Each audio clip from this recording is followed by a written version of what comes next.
Porque não me envergonho do Evangelho de Cristo, pois é poder de Deus para a salvação de todo aquele que crê. Desperta Arapiraca. Olha só, glória a Deus. Queridos, graça e paz do Senhor Jesus, que Deus vos abençoe poderosamente. Estamos começando mais um episódio do nosso podcast Desperta Arapiraca. Hoje eu tenho uma entrevistada especial. Já tive o privilégio de estar lá algumas vezes, ministrando a palavra. Uma pessoa maravilhosa, muito atenciosa, receptiva e pentecostal. Até o tutano. Uma mulher de Deus. Estou recebendo, nesse momento, a pastora Quitéria Aguiar, da Igreja Assembleia de Deus, a fonte do que clama. Pastora, seja muito bem-vinda. Boa tarde, pastor Klaus, a paz Amém. do Senhor Jesus Cristo, graça e paz a todos os amados que estão nos ouvindo e assistindo agora. Eu creio que vai ser muito proveitosa a nossa conversa aqui e vamos aí, pastor.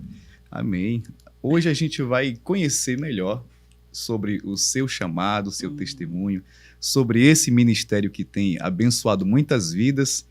A igreja fica localizada aqui no bairro Brasília, né? Isso. Qual a rua?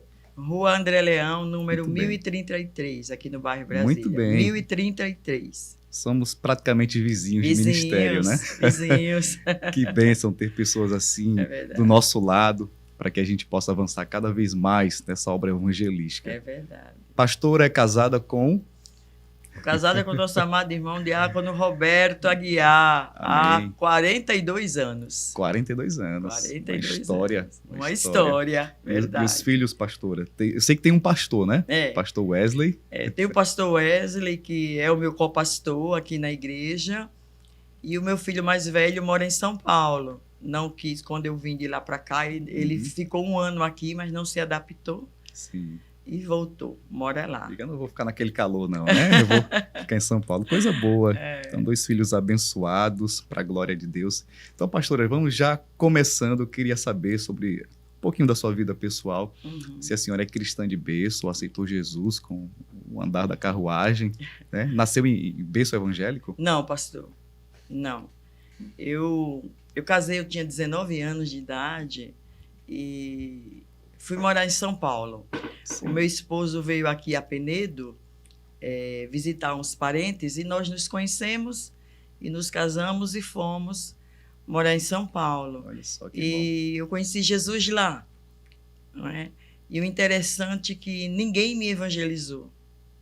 Eu sempre fui muito católica. Foi mesmo. Então já tinha essa aproximação com o religioso. Com o né? religioso, Mamãe nos direcionou ao catolicismo, mas eu sempre fui uma pessoa de muita fé. E com o passar do tempo, Deus foi colocando no meu coração o desejo de ler a Bíblia. Conhecer mais, né? Se aprofundar. E eu nunca tinha lido uma Bíblia. Isso jovenzinha, com uns 19 anos. 22 anos. Sim. 22 anos de idade. E eu tinha aquele desejo de ler a Bíblia e não sabia onde comprava uma Bíblia. E engraçado que fui levar o meu filho na escola, 2 aninhos, fui levar ele na creche, e uma professora estava conversando com a mãe de um outro aluno. E a professora disse assim: eu estou ensinando meu filho a ler a Bíblia. E eu fiquei ouvindo. Sim. Eu disse, poxa, essa sabe onde vende Bíblia.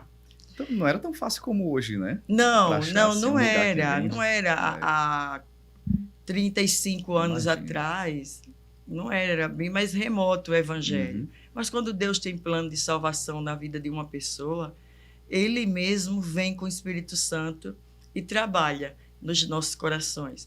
Assim Ele fez comigo. E eu esperei a professora com a mãe do aluno terminar a conversa. Quando as duas terminaram de conversar, que a mãe do aluno foi saindo para ir embora, eu abordei ela, dei bom dia. Eu disse, olha, eu ouvi você conversar com a diretora da escola sobre uma Bíblia. Onde você comprou sua Bíblia? Interessante. E engraçado que ela era mulher de um diácono de uma igreja batista. Sim. Ela olhou para mim... Na capital paulista, né? Sim. Em São Paulo, isso. Ali no bairro do Tatuapé. Eu sempre morei lá. Uhum. Daí ela olhou para mim, deu um sorriso tão bonito, e eu estava numa prova tão grande, numa peleja, numa luta. Daí ela riu para mim e disse: a senhora quer uma Bíblia? E eu tenho essa Bíblia até hoje. Nossa, a Bíblia até hoje Velhinha, guardada, não dou, não vendo, não Tesouro troco. aí. É um tesouro para Coisa mim. boa. Daí ela disse assim: olha, Sim. me dê seu endereço que à noite eu vou na sua casa e lhe levo uma Bíblia. E eu achava que era um sacrifício muito grande ela sair da casa dela e ir até a minha me levar uma Bíblia. Hoje eu sei que nós, servos de Deus, temos o maior desejo De não fazer é? o outro conhecer, né? Exatamente, mas eu não tinha esse entendimento. Uhum. Daí eu dei o endereço e à noite ela foi com o esposo e os 2 filhos e me levou a Bíblia. E começamos a conversar e ela nos fez o convite. O meu esposo, ele estava desempregado e com problema de pedra na vesícula para ser operado. Daí ela nos convidou para ir à igreja. Ela disse: vocês vão à igreja? Isso foi numa terça-feira. E nós nos comprometemos em ir na quinta ao culto. Uhum. Ela veio nos buscar e nós fomos. E nessa mesma quinta-feira, nós aceitamos a Jesus. Foi a primeira vez que entrou na igreja evangélica. A primeira vez que entramos na igreja evangélica, nós dois aceitamos a Jesus como nosso fiel e suficiente Salvador. E Jesus o curou. Não precisou. Bênção, não precisou fazer cirurgia. Não precisou. Nada. O pastor olhou para nós e disse: vocês podem vir 3 cultos para eu fazer 3 unções.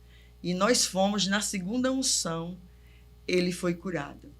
Para a glória do nome do Senhor Jesus. Eu disse: agora eu encontrei o caminho. Bem, então agora é uma nova vida em São Paulo. Estava com um problema, né? Recém-chegados, novos. Isso. E tiveram esse convite. E é interessante. Primeira vez que foi na igreja, já aceitou Jesus, já Sim. sentiu esse temor, essa alegria no coração. Isso. Então agora é uma vida diferente. Começaram a frequentar a igreja. Sim, sim, sim. Na própria igreja batista? Sim, ou a igreja batista. Sim. Frequentamos a igreja batista durante 5 anos. Depois Deus me dirigiu à igreja Assembleia de Deus. Né? Deus Sim. sempre teve ministério comigo no pentecostal. E eu sempre fui de soldado de linha de frente. Eita, sempre gostou Sempre da gostei. batalha. Deus já começou a me... Eu sou professora Sim, que ótimo. De formação. E Deus me tirou de uma sala de aula para eu pregar o evangelho. Né? Eu fui estudar, fui para a faculdade teológica e fui aprender o evangelho. Sempre tive muito amor, muito carinho. Me entreguei corpo, alma e espírito. Até hoje, nunca pensei em retroceder, nunca. Em meio a todas as dificuldades que temos passado, mas até aqui Deus tem me dado graça. Então não tem coincidências, né? Tem cristocidências. Porque Propósito, né? foi na creche, né? Na Isso, escola na creche que teve a oportunidade de saber, né, que lá você poderia encontrar uma Bíblia através de alguém. Então a primeira experiência foi no ambiente escolar. Isso. E depois Deus encaminhou para um ambiente escolar também, Isso, agora para ensinar, né, para lecionar e nas oportunidades falar do amor de Cristo. Exatamente. Então como foi esse tempo lá de serviço na obra do Senhor em São Paulo? Quando sentiu assim esse chamado para servir como obreira na igreja, né, junto com a família? A esse tempo era só o casal e os filhos pequenos? E os filhos pequenos, né? Eu fui diaconisa na Assembleia de Deus durante 5 anos, era o Ministério Madureira. Durante 5 anos eu fui diaconisa, dirigente do círculo de oração, sempre gostei de círculo de oração, de estar de manhã, 8 da manhã, amo fazer isso. Era diferente. Sempre, antes, era né? diferente, muito diferente. A igreja tinha muito mais oração. As irmãs buscavam muito mais, se dedicavam muito mais. Não que hoje não se dedique, mas era um pouco diferente. A cultura mudou muito. Não é? Mudou muito. E um dia eu estava no ginásio da Portuguesa, em São Paulo, numa vigília.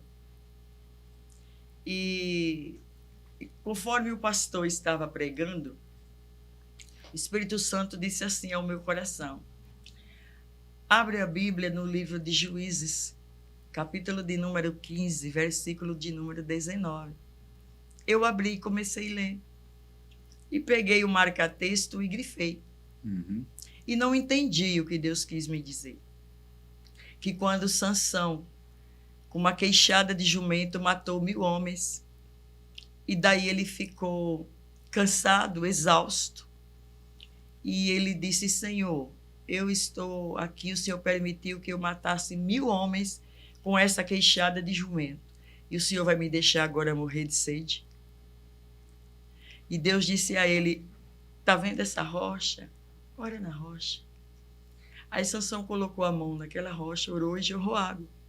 E aquele lugar foi chamado a fonte do que clama. Olha só. E eu não entendi, mas grifei e guardei. Isso foi no ano de 99, 1999, que eu fui a essa vigília. E Deus me deu o ministério em 2001. 2001. Então, 2001. Em 99, com essa revelação que Deus te deu, Sim. na palavra. E até aí eu não sabia que era o nome da igreja. Continuou dirigindo o círculo de oração, fazendo obra, mas essa expressão ficava falando forte no coração. Isso. Só que aí eu não sentia que Deus ia fazer alguma coisa. Eu não tinha pretensão nenhuma de abrir ministério. Até então eu não sabia a razão que Deus havia me mandado grifar esse texto, a fonte do que clama. Eu entendi texto lindo, depois, né? Quando Deus foi me direcionando a abrir uma obra, e quando eu fui perguntar o nome da igreja, o Senhor disse: eu já te dei há muito tempo. Daí eu fiquei pensando, aí fui voltando atrás os anos e lembrei de, meu Deus, aquela dia da vigília, aquela palavra sobre a rocha. Aí coloquei Assembleia de Deus, Ministério, então, a fonte. 2001. Em 2001. E foi em São Paulo? Em São Paulo. Em São Paulo, iniciaram São Paulo, lá. a sede é lá, registramos a igreja lá em São Paulo. Então permanece uma igreja lá em São Paulo? Sim. Que bênção. A sede é lá em São Paulo. Então, depois que foi plantada a igreja, o ministério, passou quanto tempo para poder vir para Alagoas? E por que vieram para Alagoas? Nós viemos para Alagoas em 2009, foi isso? 2009. Bem, 2009. Então, passou uns 8 anos lá, né? 8, foi. Deus tem suas formas de trabalhar, né? A Fonte do que Clama foi aberta aqui no ano de 2007 e eu coloquei 2 irmãos meus para dirigir a obra e eles tiveram o tempo deles, né? Depois Deus direcionou a eles a ter o ministério deles e Deus disse para mim: saia de São Paulo e venha a Arapiraca continuar a obra, que eu tenho algo contigo aqui. Por isso que eu vim de lá para cá no ano de 2009. E estou aqui há 15 anos. Né? 15 anos. 15 anos. São 2 abençoados que eu tive o privilégio de conhecê-los, né? O pastor Rosenberg e o pastor Halberg, né? Uma família linda. É verdade. E eu tive o privilégio de conhecer o seu pai. Sim. Né? Eu jovenzinho na Assembleia de Deus Missão, né? Pregando nas congregações, e tive o privilégio de ouvi-lo ministrar, né? E ele citava os textos bíblicos assim de cabeça. E eu fiquei maravilhado com aquilo. Então, marcou muito. Marcou. Foi um referencial para mim na minha adolescência. Então, acontece que algumas pessoas, elas iniciam em um lugar, aí Deus tira, coloca em outro. Eu sempre, pastora, costumo falar sobre a história de Paulo e Silas, Paulo e Barnabé, né? Porque primeiro Deus levanta Paulo e Barnabé para fazer a obra. Isso. Né? Eles vão e fazem. Aí chega um tempo em que Barnabé se junta a João Marcos e Deus traz Silas para o lado de Paulo. Isso. A mesma obra continua sendo feita. Né? E cada um é direcionado. Exato. Então, é uma família sacerdotal. Né? Exato. São irmãos que foram chamados para o altar. Chamados para o altar. Que maravilha. Então, a senhora veio em 2008, 2009. 2009, aqui, para Arapiraca. Então, deixou a obra lá, consolidada, obreiros, na igreja. Que maravilha. Mas a senhora costuma ir lá em São Paulo? Raramente? Sim, o pastor Wesley vai estar indo agora em janeiro, não é? E sempre a gente está indo lá, dando suporte. É no Tatuapé? É no Tatuapé. Olha só, nasceu lá e... É verdade. E se manteve lá. Que maravilha. Então, aqui na plantação do ministério, na verdade já foi plantado o ministério com os irmãos, né, que estavam aqui tomando conta. E quando a senhora chegou, quais foram os desafios aqui em Arapiraca? Porque assim, o Ministério Pastoral Feminino, hoje ainda tem algumas pessoas que ficam, né, com aquele tabu, aquele preconceito. Mas na época que a senhora plantou o ministério, tinha esse preconceito com as mulheres, com pastoras? Muitos tabus. Na realidade, eu fui praticamente a primeira mulher aqui em Arapiraca. Olha Tinha só. muitas esposas de pastores. Esposa de pastor, sim. Mas pastora presidente à frente da obra, eu acredito que eu fui a primeira. Fui abrindo o caminho para as demais. Foi muito desafiador. Imagina. Porque em São Paulo tem muitos ministérios de mulheres. Uhum. Mas aqui não. Então, foi muitas perseguições, muitas dificuldades. Se você não estiver firme no seu chamado, você retrocede. Imagino. Entendeu? Porque junta também com a cultura nordestina, Exato. Né? A mulher à frente de obra. Alguns diziam, a igreja dessa mulher não dura 3 meses. Tem 25 anos o nosso ministério, para a honra e glória 25 anos. Do Olha Senhor só, Jesus. Que bênção. 25 anos. Então, Deus ele não está querendo saber se é homem, se é mulher. Ele quer saber que tem alguém na brecha pregando o evangelho do reino e ganhando almas para o reino dele. Exato. Entendeu? E graças a Deus, depois foram vindo outras irmãs, mulheres pastoras maravilhosas que a gente tem comunhão aqui na cidade. E o evangelho está sendo... Então, a senhora foi um referencial para muitas mulheres que sim. tinham o chamado, mas Sim. ficavam ali Recuavam, com medo. Com medo de ir à frente, né? Exato. Porque pensavam, e aí, como é que eu vou ser aceita? Isso. Como é que vão ver a igreja que eu estou pastoreando? Porque a gente vê muitos casais, né? O pastor e a pastora. E a pastora. Pastor e a esposa do pastor. É que muitas vezes e nem não... tem nome. Isso, é esposa do pastor. Esposa do pastor, não apresenta nem o nome. E eu estou vendo uma dinâmica diferente agora, né? Obviamente já aconteceu isso em muitos lugares, que a esposa é pastora e o marido é um apoiador. Isso. Ele não é um presbítero, ele não é um evangelista, nem um pastor. Isso. Mas está ali, eu conheci algumas pastoras que são líderes do ministério, e o pastor, ou melhor, o esposo não tem essa vocação sacerdotal. Isso. Né? Essa chamada. Então fica ali no som, Isso. fica ali ajeitando a igreja, fazendo uma coisa ou outra. E isso é muito importante para a mulher pastora, ter um marido envolvido na obra. É um grande suporte, né? O meu esposo, ele não é soldado de linha de frente na área da administração, mas onde eu estou, ele está junto. Me ajuda em tudo ali na igreja. Se faltar uma pessoa, 3 cultos, ele percebe. Ele diz, olha, fulano, tem alguns cultos que ele não vem. Olha só, vamos lá. Entendeu? Se precisar ficar ali na portaria, ele fica ajudando o pessoal ali, sabe? É uma bênção. Meu esposo, ele tem sido um grande referencial para mim. Graças a Deus, é um homem de Deus, me ajuda em oração, fazemos os propósitos juntos, em nome de Jesus Cristo. E eu agradeço a Deus pela vida dele. Amém, coisa boa. Então, a senhora foi usada para quebrar esses tabus, né? esses paradigmas da época. Foi. E muitas pessoas viram, não, ela conseguiu, então não é impossível a gente chegar lá. Das vezes que eu fui, eu sou bem observador e eu percebi que a senhora é muito detalhista com a igreja. Cada detalhe, cada organização, cada coisa, as luzes, etc. E isso é muito importante, né? Ter essa visão, não apenas uma visão espiritual, mas uma visão também na questão de administrar o espaço, o ambiente. Isso. Então, a igreja é linda, uma igreja aconchegante e as pessoas muito receptivas. E eu percebi, cada um na sua função ali, tudo bonitinho. Então, a senhora preza por isso também, não é só o espiritual, é também essa questão de recepcionar as pessoas. Eu acho muito bom as pessoas chegarem na tua casa e ser bem acolhido. A obra de Deus também, ela é a nossa casa, não é? Eu gosto de um lugar bem aconchegante, que você chegue e se sinta bem, né?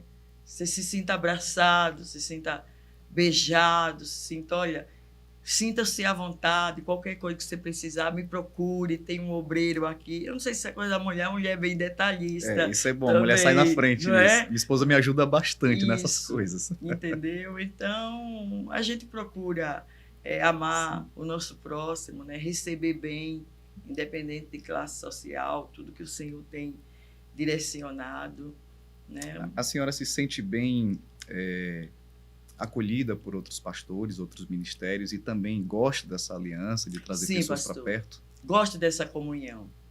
Não faço mais devido ao tempo, né?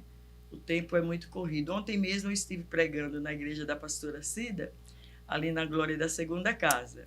No Bosque, No né? Bosque, sim. Estive lá ministrando ontem. E sempre que Deus prepara e as pessoas me convidam, eu sempre gosto de dar um jeitinho de estar cooperando, até porque eu preciso da cooperação dos outros, né? Verdade. A gente precisa da comunhão. Eu acho muito lindo isso. Independente da placa do meu ministério e da placa do seu ministério, nós somos o corpo. Não é? Eu estava pensando sobre isso, a questão do reino. Muita gente milita por tribos, né? Exato. E esquece essa visão de reino. Exato, não é? Uma certa feita eu convidei um determinado ministério, as irmãs de lá, para vir no culto de senhoras no nosso, e o recado que foi me mandado, não, as irmãs não vão não, que pode gostar e ficar lá. E do jeito que o recado foi mandado lá, me entregaram, tudo bem. Eu não tenho esse pensamento, entendeu? Eu sei como é que eu firmo o meu povo, e ele sabe aonde estão estruturados. Eu não tenho problema nenhum deles estarem no seu ministério, no ministério de qualquer pessoa, porque eles têm raiz. Eu não tenho esse medo de perder ninguém. Até porque, se saiu alguém, porque chegou o tempo de sair e porque Deus permitiu. Não é verdade? A recomendação é que o pastor ou a pastora melhore a qualidade do pasto, né? Porque é bem por aí. A ovelha, você pode colocar a cerca do tamanho que for. Se o pasto for ruim, ela sai para comer em outro lugar. Então, é uma falta de confiança no próprio chamado, no próprio ministério. Exato. E, pastora, nesses últimos tempos, né, esses últimos dias, tem muitos pastores que estão adoecendo, porque eles ficam fixados nisso. Quem entrou, quem saiu, quem deixou de fazer junto, quem foi para outro lugar. Aí o coração fica que não aguenta mais, porque no nosso chamado, o tanto de gente que já entrou e já saiu da nossa vida, do nosso ministério, se prestar atenção só nisso, vai adoecer. Eu tenho pessoas que já saíram do meu ministério que hoje são pastores. Lá em São Paulo tem vários que saíram e são pastores. E eu fico muito feliz, porque eles olham para mim e dizem: a senhora é minha referência. Tudo que eu sei hoje, a senhora me ensinou. E eu fico muito feliz de olhar assim e dizer: poxa, chegou um menino na fé e hoje já são líderes. Eu me alegro nisso, fico muito feliz. A senhora falou bastante sobre referenciais, né? E eu citei a questão do seu pai como referencial para mim. Eu queria saber, nessa caminhada, quais são os seus referenciais, quais foram e quais continuam sendo, né, para continuar? Eu acho que hoje está um 6, sabe, para olhar assim para alguns e ter como referencial, porque o Evangelho seguiu uns rumos um pouco diferentes. Hoje, não é?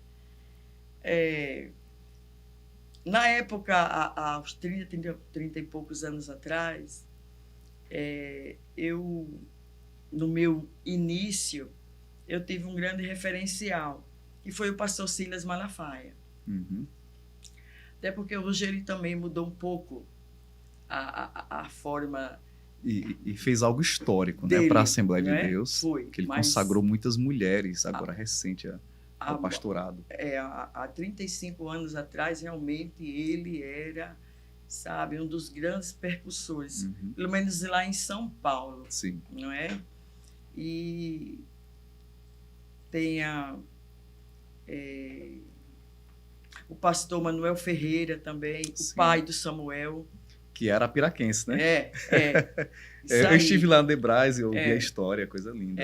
Coisa linda. Também um grande referencial. Sim. O pastor José Wellington também da Assembleia de Deus Missão, né? Eram os precursores da época, os grandes líderes da época. Depois veio essa moçada mais jovem, agora, né? E aumentou muito o número de pregadores, né? Tantos e tantos. Hoje eu não sei se eu tenho referencial. Ultimamente, não. Mas a senhora é um referencial, continua sendo. E dentro de casa teve o seu pai como esse referencial, porque para mim marcou muito, né? Eu ficava observando a forma com que ele pregava, falava, a dinâmica diferente. Eu que fui a primeira da casa do meu pai a aceitar Cristo. Meu Deus. Foi. A gente orou, eu orei 16 anos pela conversão do meu pai. Depois de mim, foi o Rosa, foi o Raul, aí foi os meninos vindo, e ele tinha o coração mais endurecido. Mas eu fui que abri o caminho orando para que Deus alcançasse. E eu pensei que tinha sido o contrário. Não, fui eu. Quando o Rosenberg me ligou e disse, minha irmã, eu lá em São Paulo, tem uma notícia maravilhosa para te dar, foi melhor do que eu ter ganho na loteria. Eu não jogo. Uma expressão, modo de falar. Sim. O papai aceitou Jesus. Meu filho, eu dei um glória. Foi a minha maior alegria. Ele tinha um irmão gêmeo, né? Sim, tinha. Mas eu não acompanhei mais os passos. O outro também aceitou a Jesus. É vivo o irmão gêmeo? Não, já faleceram. Meu pai faleceu primeiro, depois o meu tio. Muito bem. Os dois crentes, né? Também crentes. Graças a Deus. Que maravilha. Pastor, eu tenho uma pergunta em relação ao cuidado pastoral junto com a família. A senhora teve essa experiência, né? Sim. De pastorear, tendo irmãos também pastoreando aqui na cidade. E a gente percebe que a maioria das igrejas, elas começam assim, entre irmãos, família, né? O pai, a mãe, o filho. Então, alguns acabam saindo e plantando outro ministério. Então, pastorear família, irmãos, pai, mãe, é mais difícil do que pastorear pessoas desconhecidas? Com toda certeza. É mais difícil. Por quê? As pessoas de fora não te conhecem. Te conhece você ali na igreja. É uma grande responsabilidade você pastorear um familiar. Porque ele lhe conhece. Ele sabe do seu caráter. Ele sabe quem é você. Então, para eu pastorear um de fora é uma coisa. E eu pastorear o meu marido é outra bem diferente. Que ele pode olhar para mim em cima de um altar e dizer, eu sei se ela está falando a verdade ou não. Porque ele está comigo 24 horas. Então, a minha responsabilidade realmente de mulher de Deus, de pregar o que eu vivo na minha casa, ser Quitéria na minha casa, e pastora Quitéria na igreja, é o meu marido e meu filho que vai dizer quem sou eu. Então, é um desafio. É uma grande renúncia você levar Cristo para os seus. Porque eles vão ter que olhar para a gente e dizer, realmente é homem de Deus. Realmente é mulher de Deus. Que a gente vê muita coisa feia por aí. Verdade. Entendeu? Então, o desafio é esse, realmente você mostrar Cristo numa verdadeira conversão, não no seu externo, mas de dentro para fora. Disseram, uma vez um pregador disse que o maior pregador nesse sentido foi Noé, que ele não ganhou ninguém, mas ganhou a própria casa, ganhou a família, né? E de fato a gente vê lá de Gênesis Apocalipse, né? O tratamento familiar, sempre ele é dotado de sentimentos diferente do tratamento com as pessoas de fora, que sentam, ouvem a palavra, mas não conhecem a sua vida integralmente. Mas o familiar conhece. Então tem, às vezes, aquela situação de José, do ciúmezinho, às vezes tem a questão do laço sanguíneo. Por exemplo, a gente vê Moisés sendo chamado por Deus, e Moisés teve 2 filhos, né? Gerson e Eliezer, salvo engano. Depois que fala do nascimento dos filhos de Moisés, não se fala mais de obra nenhuma de Gerson nem de Eliezer. Sim. Aí fala de quem? De Josué, que deu o prosseguimento. E muita gente acha que só porque é filho de pastor, ou filho da pastora, vai ser pastor, ou tem que continuar. Então, muitas pessoas não têm o chamado, e pelo simples fato de serem filhos, acabam assumindo um pastorado e não são pessoas boas no altar. Exato. Né? E tem até, por exemplo, na própria Bíblia, os filhos de Eli, os filhos do profeta Samuel, que não andavam conforme a vontade do Senhor. No entanto, existem aqueles que se aproximam, mesmo sendo filhos, e eu estou vendo o exemplo dentro da sua casa, né? O pastor Wesley. Como foi o discipulado do filho do pastor Wesley? Como foi o chamado dele? E se isso tem sido difícil para você, pastorear o próprio filho? Wesley, quando ele fez o ensino médio, quando ele foi à faculdade, eu disse assim, o que é que você quer fazer? Ele disse, primeiro eu vou fazer letras e vou fazer teologia. Eu quero ser pastor. Eu disse, você tem certeza? Você vê o que a sua mãe passa, né? Isso é diferente. Ele disse, eu sei. Olha eu só. vejo o que a senhora passa, mas eu quero ser. E ele fez. Né? O outro, ele é músico. Não veio para a área da ministração da palavra. É músico. Toca baixo, teclado, bateria. Na Igreja da Graça, em São Paulo. O pastor R.R. Soares. Mas o Wesley, ele fez e me ajuda e gosta. Olha só, não foi eu que influenciei. Porque a maioria dos filhos não querem ser pastor. Porque não vê o sofrimento do pai, da mãe, né? Porque assim, quando está cuidando de uma obra, mas fala-se tanto da obra, tanto das pessoas da igreja, como tem que fazer. E fulano, será que está bem? E fulano, e Beltrano, e visita. Então o filho muitas vezes absorve muita coisa e pensa, não quero ser igual meu pai e minha mãe. Eles são pessoas de Deus, são bênçãos, mas eu não quero essa vida para mim, porque são privações, renúncias, né? Então a gente vê, assim, poucos filhos de pastores que querem ser pastores. E hoje em dia até eu estava ouvindo uma reportagem na CNN sobre isso. Mundialmente, a deficiência de jovens hoje em dia querer ser pastor. Está ficando muito escasso, porque eles querem outras profissões. Os jovens, né? E não querem mais ir para o lado do ministério da palavra. Precisamos porque lidar com as pessoas, de fato, tem que ter dom, pastor. Peso, você né? é pastor e você sabe disso. Tem que ter dom, não é? É uma renúncia. Eu renunciei à minha juventude pela obra de Deus. Entendeu? E chega uma hora, as coisas de Deus é assim. Você não planeja, quando você não espera, você está dentro dela. Exatamente. E depois você quer voltar, não tem mais jeito. Você já está lá para dentro, diz, agora não dá. É assim que Deus vai fazendo com a gente. E tem gente que pensa, pastora, que ser pastor é só saber pregar, né? Não, sabe pregar bem. Não, vou abrir um salão, vou ser pastor, vou plantar um ministério. Qual o conselho que a senhora dá para esses jovens, para essas pessoas que só porque acreditam que sabem pregar bem e já querem iniciar um ministério sem uma bagagem espiritual? Eu aconselho que se tenha primeiro uma chamada, uma vocação, porque é vocação. O pastorado é uma vocação. Deus te conduz a uma vocação, não é igual a uma outra profissão qualquer. Primeiro, se você não tiver amor por vidas, você não pastoreia. Paciência de ouvir. Você vai amar sem ser amado. Você vai ajudar sem esperar retorno. Você vai cuidar de uma pessoa, depois vai embora, vai sair falando de você. E você tem que ser maduro para compreender essas coisas, prosseguir. Vamos lá, Senhor. Aquilo olhando só para Jesus, não é?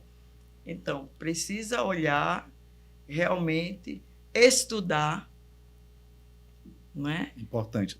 Estudar, trabalhar. Importantíssimo, né? Aprender a palavra, não é? Porque ter uma base, pelo menos um curso básico teológico, se faz necessário. E conforme você for estudando, Deus vai abrindo o teu entendimento, vai te direcionando realmente se é aquilo que você quer. É o próprio Deus que vai direcionando a gente. Verdade. E colocando aquele desejo. É Deus. Porque a gente vê muita gente que tem talento, né? E assim, e muitas vezes não sabe moldar o caráter e a sua personalidade com um novo nascimento. Então, eu costumo dizer, eu já ouvi essa frase, acho bem interessante, que o talento nos leva a sentar em muitas mesas, né? Mas só o caráter nos faz permanecer nelas, né? Por isso que a gente vê muita ascensão assim, rápida. Mas a queda também é rápida, porque não tem estrutura. Eu costumo dizer que eu sou pastor, por misericórdia divina, vamos fazer 4 anos de ministério, mas eu continuarei sendo um eterno diácono. Sim. Serviçal, né? Para servir, né? Para servir. Porque aquele que não serve, aquele que não gosta de arregaçar as mangas e servir o irmão, então ele pode ser o melhor pregador que tem, mas o ministério não vai fluir.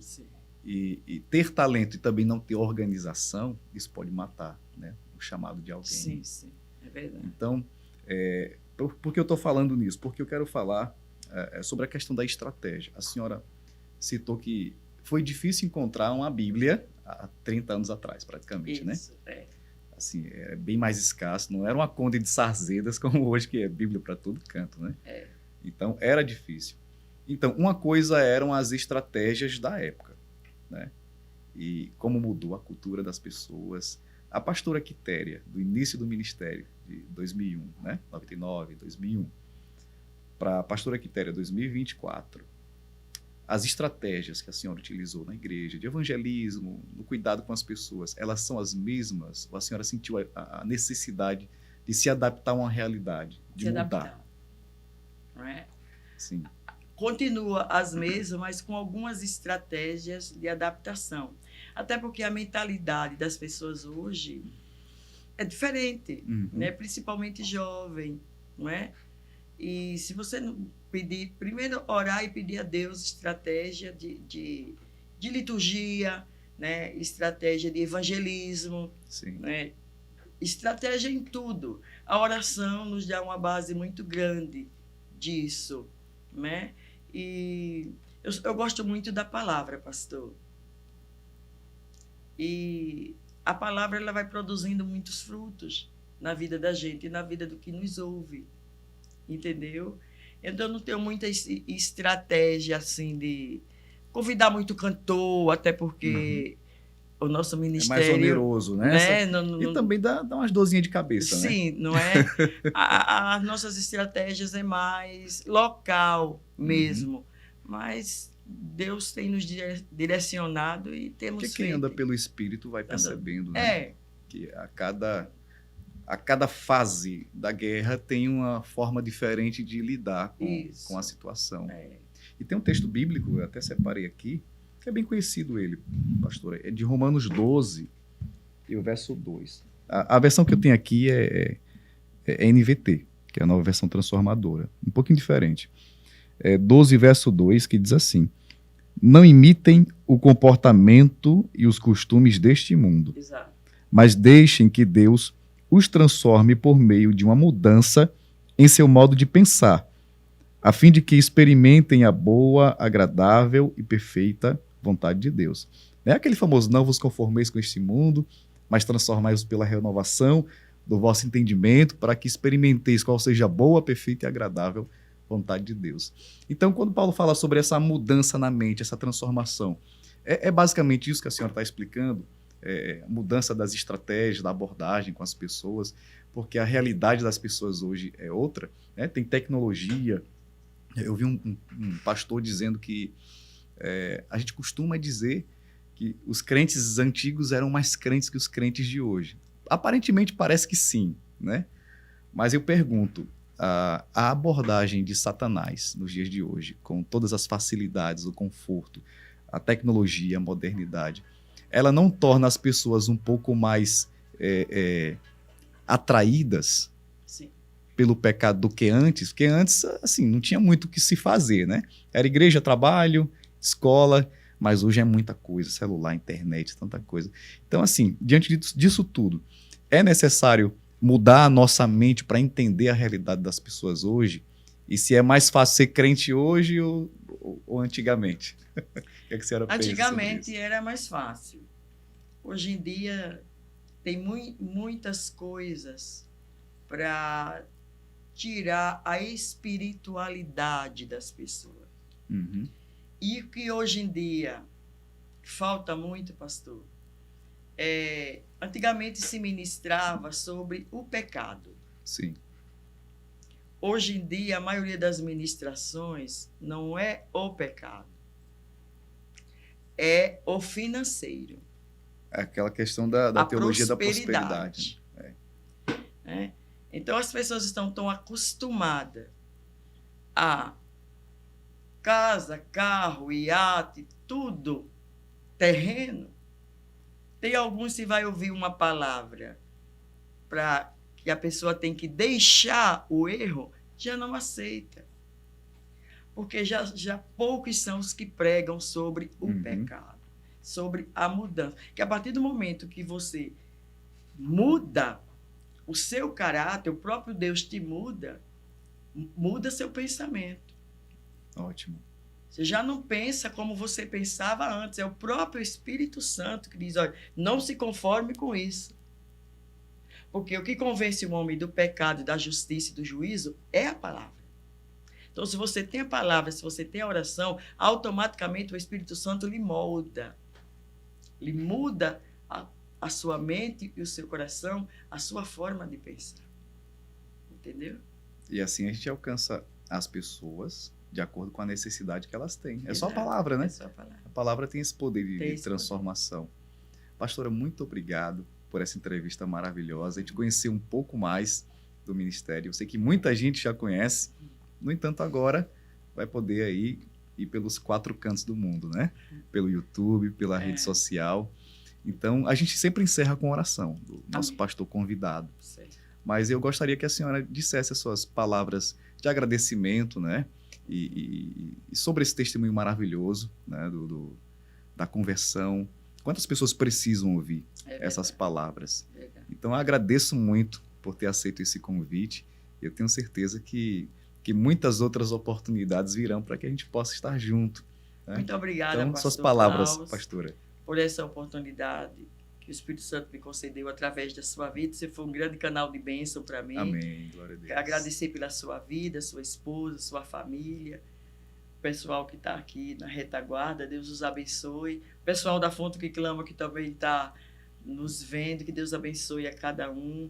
Prossigam firme, vale a pena servir a Jesus. A gente perde aqui para ganhar lá, né? Em nome do Senhor Jesus, a vida eterna, né? Amém, Vamos orar, pastor. Querido Deus e Pai, em o nome do Teu Filho Jesus Aleluia. Cristo, muito obrigada, Senhor, por esses momentos de Deus. poder falar algo sobre a minha vida e a minha conversão. Te damos graças, ó Deus, por cada pessoa que está nos ouvindo Jesus. agora, em o nome do Senhor Jesus Cristo, ó Pai. Que a paz que excede todo o entendimento seja sobre cada vida agora. Em o nome do Senhor Jesus Cristo, nós te louvamos, ó Pai, porque o Senhor é grande, é tremendo, Aleluia. é soberano e é maravilhoso. E não existe um outro nome maior do que o teu nome. O nome é Jesus Cristo, Amém, glória a autor Deus. e consumador da nossa fé. Amém. Amém. E graças a Deus. Glória Obrigada, a Deus. pastor. Eu que agradeço. E desperta Arapiraca. Até o próximo, em nome de Jesus.